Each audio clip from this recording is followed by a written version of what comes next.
假使给你一组36人的大军，去西域开疆扩土，你能坚持多少天？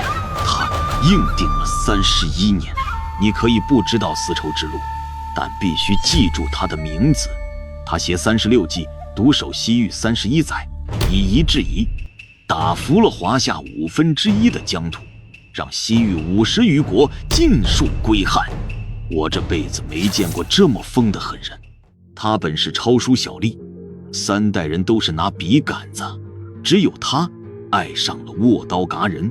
他干翻7万肉之大军，万里封侯，硬生生撕开丝绸之路，攻莎车，灭疏勒，2000人干趴5万叛军，诈败诱敌，一把火烧光敌营，单枪匹马杀进敌阵，生擒国王，翻手间定一国之局，伐龟兹，平燕齐，联手8国7万联军，砍了上万颗脑袋。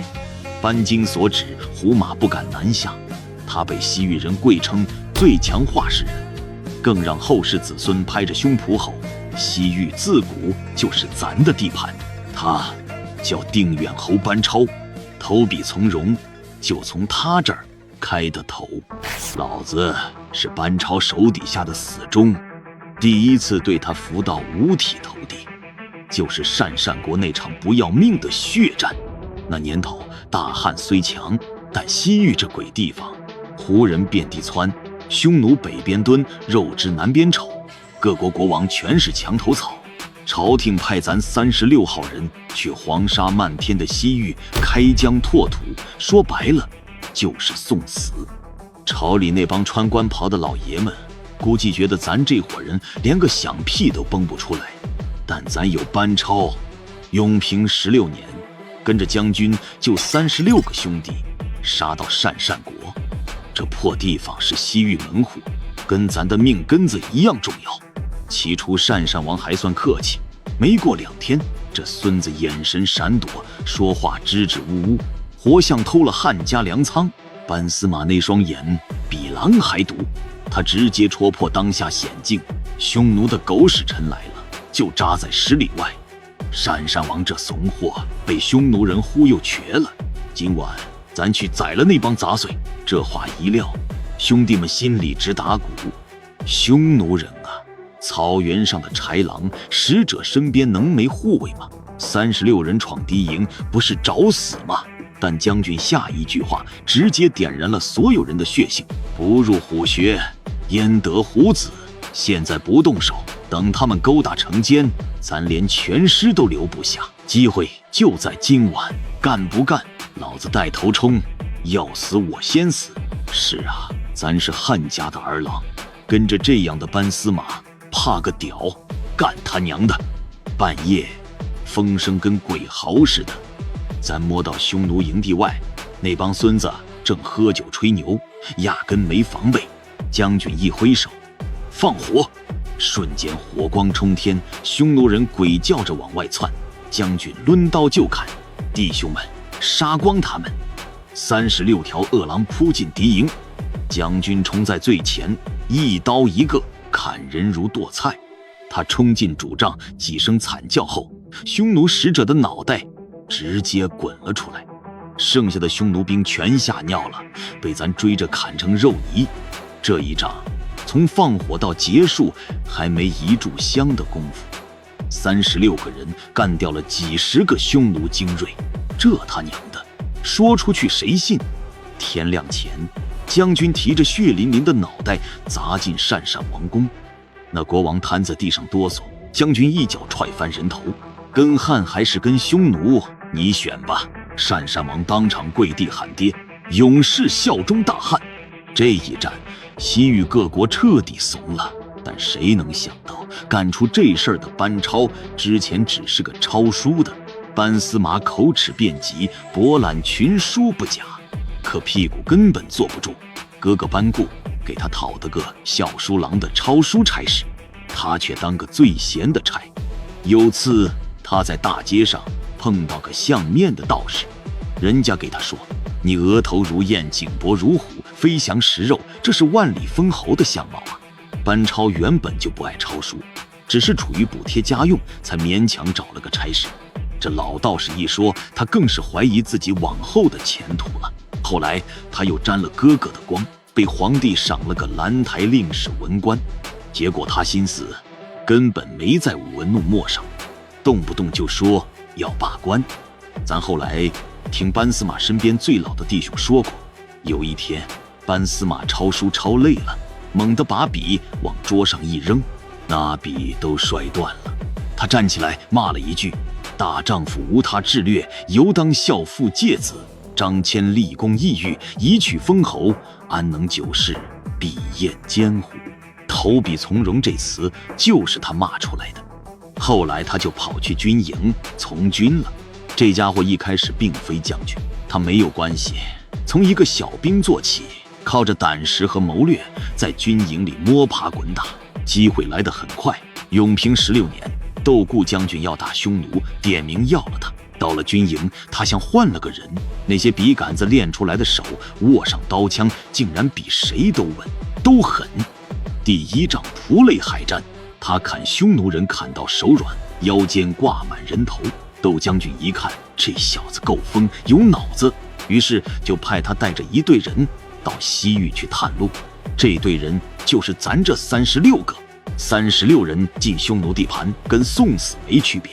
但班超去了，第1站就是鄯善国，就是那场火烧匈奴使者的仗，就是我们36人为汉朝立的投名状。那一仗也让西域各国明白，汉室不是来谈判的，是来玩命的。而后我们更遇到了下一个硬骨头——于田国。于田王是个迷信的家伙，听信一个巫师的话。那巫师对国王说：班超的马是神马，你得把他要过来祭祀神明。于田王还真派人来要马。班司马听了鼻子都气歪了，随后他冷笑一声：要马？行，让那巫师亲自来牵。巫师趾高气扬的来了，刚进门，他手起刀落，一个脑袋咕噜噜滚到了地上。他擦拭着刀上的血，啐痰低语：一个老巫婆子也敢动我的马，日后是不是要在大汉头上拉屎？今天就让你知道什么是大汉的手段。接着他把于田的宰相捆起来，抽了几百鞭子，然后拎着巫师的脑袋去找于田王讲道理。于田王当场跪服。西域各国吓尿，赶紧送王子到洛阳当人质。断了65年的丝绸之路被他用刀和血重新凿通了。班超的狠，不光对敌人，对墙头草更狠。他知道西域这地儿光讲道理没用，得让人怕。但他不光会砍人，更会玩脑子。西域50多国，靠36人，怎么打？他玩以夷制夷，挑拨各国互撕，拉拢听话的，干死反水的。36年，他在西域织了张大网，把50国全都进汉家的口袋。最绝的是疏勒国一战，龟兹人扶植的傀儡国王嚣张，班超派田律去招降。田律单骑冲进敌营，劫了国王就跑。班超当着疏勒百官的面废了傀儡，立了新王。全程36兄弟拎刀站在身后，杀气震天。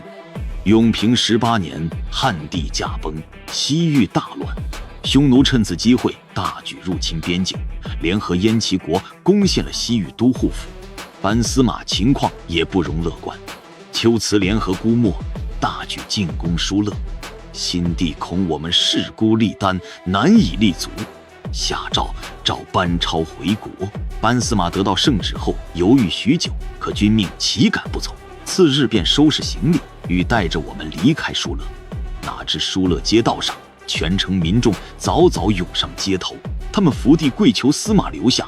众人纷纷喊着：没有司马就没有疏勒，请班司马留下。甚至疏勒官员李衍直接拔刀抹脖子：将军若走，我等宁死。于田国民众更是纷纷抱住马腿，使我们无法前行。我们看着班司马，班司马看着天，目光不敢在民众身上停留半分。但民众的哀求声仍是触动了班司马的内心。只见他扯动缰绳，调转马头，朝着疏勒国方向快马加鞭。在我们重回疏勒国后，已有2丞降了龟兹国，与魏头国联兵叛汉。班司马没多言语，带着守军攻向2城，杀除叛军600余人。随后北上攻破姑墨，拔除龟兹势力，稳定了西域南部局势。永元6年，他率8国7万联军，屠了燕齐、威须、卫离，斩首5000，俘15000，抢牛羊30万头。西域50国全部跪回大汉脚下，朝廷封他定远侯，10亿千户。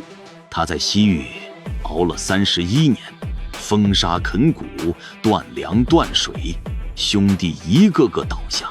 朝廷几次调他回，西域人割耳朵求他留。他不是铁石心肠，但咬牙扛住了。老子走了，这儿就得乱。直到永元14年，他老得扛不动刀了，才求陛下活着进玉门关。回洛阳不到1月，这疯子就咽了气。他不是皇帝，没宰相的权，但他打下的疆土比多少帝王都辽阔。下次提西域，请诸君记住这名字：班超，带36人死磕31年，让胡人不敢难忘的定远侯。文人扔笔砍人，他是祖宗。